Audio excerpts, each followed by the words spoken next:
My name is Pablo Listingard and I arrived to Canada in 2015. I noticed that there were a lot of professionals where they had no jobs. I started thinking about how to close that gap. We try to help people who can't afford to go to university or other types of training, and then we train them in 3 months so that they can be software developers. When we came to Canada, I received a phone call, and it was a guy who I shared an office with many years ago. He said, "We have to make a proposal to Google.org. They are thinking about funding several projects, so we want to propose COMIT as one of them." He called me back in November saying, "You got the grant." That allowed us to hire teachers. So my work changed from being the one-man band to actually hire other people and jump from teaching 40 people per year to 300 in 2015 and over 500 in 2016. Pablo came and I talked to him briefly. I realized he was actually quite a brilliant software developer himself. And so I wanted to hire Pablo. And he told me, let's do a COMIT class. Either we're going to have some good output from the class, or else he'd agree to come work for us.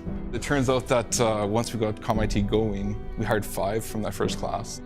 He's out there just trying to help people. He could be making a for-profit school, but COMIT is a non-profit. Every time he's got more resources, it's another class opens up, or else he's paying instructors or hiring people. So his mission is to find people jobs. I've been working at Skip the Dishes for about just under a year and a half. Everyone wants to be the best they can be, and it's just a great place to work at. I started with COMIT by finding a posting in the Information and Community Technology Association in Manitoba. COMIT was offering a free Java programming course. They've helped me build out a good understanding of what it is to be a developer. Through the classes, you can work together as a team, solving problems. The way the class is not just read from a textbook, it's more to give you the steps to keep going, in a sense. By the end of the course, I had a job lined up. It was insane to think about how fast you can move in your life. It was crazy. It definitely changed my life. I want people to understand that you can manage your own future by making an effort and by being true to your own values. For me, to make it free for people, it's democratizing education.